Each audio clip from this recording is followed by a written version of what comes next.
একদম শেষ মাথায় গেছে। এটা কত 22-34 এই রাস্তায় গিয়ে পড়েছে।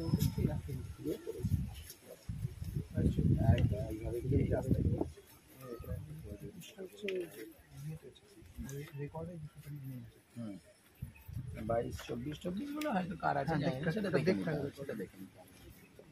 সাথে আপনি যেসব ইউনিয়নের সাথে যুক্ত প্রায় 250 বিঘে জমি রয়েছে এখানে, দীর্ঘদিন বন্ধ, এবং আপনারা দাবি করছেন যে সরকারি জমি বেদখল হয়ে যাচ্ছে, বিক্রি হয়ে যাচ্ছে। আজকে বিয়ালর থেকে পরিদর্শনে এসেছিলেন, কী বলবেন? আমরা 4 সাথে মুখ্যমন্ত্রী বাড়িতে চিঠি জমা করেছিলাম। তাতে পরিষ্কার লেখা ছিল যে ইনকোয়ারিতে এডিএ মেলার থেকে আসছে, কিন্তু আমার জমি দখল হয়ে যাচ্ছে। আমাদের কপি কেন আমরা পাচ্ছি না? আমরা যে কমপ্লেনার, আজকে আমি অবাক হয়ে গেলাম যে আমি মুখ্যমন্ত্রীকে কমপ্লেন করেছি যেসবের পক্ষ থেকে, অথচ যেসবের ম্যাজিস্ট্রেট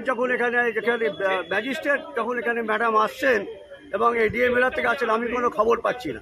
আমি অন্য জায়গা থেকে খবর পাচ্ছি ওনারা যে ইনকোয়ারিতে আসছেন। তো আশ্চর্যের বিষয়টা কী, তা ভেতরটা কী, সারবত্তটা কী? এটা যেসবের জমি, এটা কিন্তু যেসবের এডিএ মেলারা এসে স্বীকার করে গেছে এগুলো যেসবের জমি।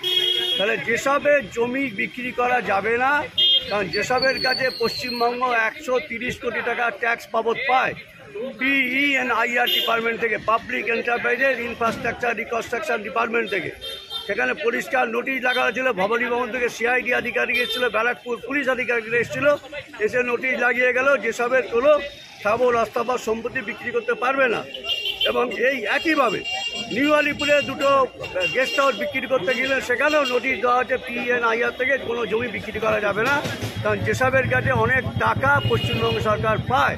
আপনাকে একটা ইন্টারাপ্ট করছি, মল রোডের বেশ কিছু জমি আপনাদের আরেকজন ইউনিয়নের সদস্য বলছিলেন, মল রোডের ক্লাব যেটা ছিল যেসবের, এবং বেশ কিছু জমি কিন্তু বেদখল হয়ে গেছে অলরেডি। হ্যাঁ, এটা ঠিকই বলেছেন। তাহলে এটা হওয়ার পরে আমরা যখন ভবানী ভবনের CID যখন ADG-কে রিপোর্ট করি, তখন তারপরে ইনকোয়ারি আসে এবং যারা দখল করেছে তাদের কাজটা বলে, ওটাকে বলা হতো সোশ্যাল ক্লাব। ওটা হচ্ছে 19/20 ক্ষুদিরাম বোস এভিনিউ, 4 নম্বর মল্লক, হাইড্রোলিক ওয়ার্কস। এগুলো সব এই জমি মাফিয়ারা কুখ্যাত সমাজ গড়িয়া দখল করার জন্য বসে আছে। আমি আপনাদের মাধ্যমে মুখ্যমন্ত্রীকে বলবো, দিদিকে বলবো, আপনি হস্তক্ষেপ করুন, CID তদন্ত করুন এবং করে যেসবটা খুলুন, তাহলে দেখবেন জমি দখল বন্ধ হবে। নাহলে যেসবটা না খুললে দিনের পর দিন জমি দখল থেকে যায়। এবং আমাকে তো মারার পরিকল্পনা করছে বহুভাবে, আমাকে ফোনেও থ্রেট করছে। আমি ব্যারাকপুর সিপিকেও জানিয়েছি, আমি বারাসাতের SPকেও জানিয়েছি, দমদম থানাকেও জানিয়েছি, কোন ফোন নাম্বারে কখন কল এসছে উল্লেখ করে দিয়েছি। যারা আমার কাছে এসেছিলো তাদেরকে এখন ধরপাকড় কিছু হলো না। আজকে প্রায় 1 বছর হতে চললো কি ঘটনাটা। এবং এই যে ইনকোয়ারি হচ্ছে, এর কোনো রিপোর্ট আমরা পাচ্ছি না। কোথায় রিপোর্টটা? আমাদের তো আমার দেওয়া দরকার, কারণ আমি তো কমপ্লেনার, আমি তো একটা দাবিদার, ডেমোক্রেটিক রাইট আছে, তার রিপোর্টটা আমাকে দেওয়া আছে। থেকে ইনকোয়ারি করতে এসেছিল, তা এই ইনকোয়ারি করে তারা স্বীকার করলেন যে সরকারি জমি দখল হয়েছে। কী বলবেন? সরকারি জমি দখলে তারা যেটা ম্যাপে পেয়েছে, যেটা ব্লু প্রিন্টে পেয়েছে, সেটাই তারা বলেছে হ্যাঁ এটা যথার্থ সত্যি, যেসবের জমি দখল হয়েছে। এটা তো ঘটনা। যেসবের জমি দখল হয়েছে আপামর জনতা বলবে যেসবের জমি দখল হয়েছে। যেসবের কত জমি আমরা জানবো, আউটসাইডার জানবে না। আমার কাছে জমির ম্যাপ আছে, কোন জায়গায় কত কটা জমি, দুর্গাপুরে কত কটা জমি, দমদমে কত কটা জমি, কত বিঘে জমি, প্রত্যেকটা ওয়ার্ড ভিত্তিক আমার কাছে জমির ম্যাপ আছে, জমির মাপ আছে। তাহলে আমরা জানি যেসবের জমি কোনটা, যেসবের জমি কোনটা নয়। আমাদের থেকে ভালো কেউ জানতে পারবে না, জানবে না। সেটা হচ্ছে আমার বক্তব্য। মানে রিপোর্টটা পেশ করার পরে বুঝতে পারবেন কত জমি বেদখল হয়েছে।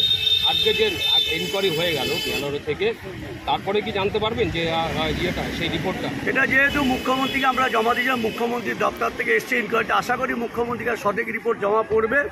কিন্তু আমার একটু কনফিউশন আছে। আমাদের পাশে মুখ্যমন্ত্রী মমতাদি ছাড়া কেউ নেই।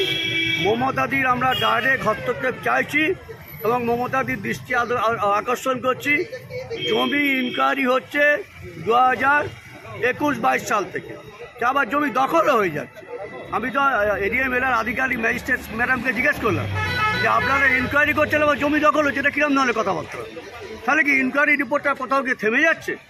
আমি এটাই বলবো যে অবিলম্বে এই ইনকোয়ারি রিপোর্ট মুখ্যমন্ত্রীর কাছে যাক, মুখ্যমন্ত্রী দেখুক, দেখে আইনানুগ ব্যবস্থা নিয়ে এই যেসবের জমি ওনার বলেছেন সমস্ত জমি দখলমুক্ত করব, অবিলম্বে যেসবের জমিকে দখলমুক্ত করার জন্য আমি তার কাছে কাতর আবেদন জানাবো এবং যেসব কাজে অবিলম্বে খুলে যায় সেটাও বলবো, কারণ যেসব না খুললে জমি এভাবে দখল হতে থাকবে।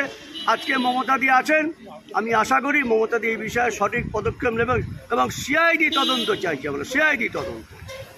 এডিএমএলআর বহু রিপোর্ট জমা দিয়েছে কিন্তু জমি দখল হচ্ছে, আমরা চাইছি সিআইডি ইনকোয়ারি। আপনার নাম? আমার নাম শিকুয়ার ব্যানার্জি, আইনটিভির জেনারেল সেক্রেটারি।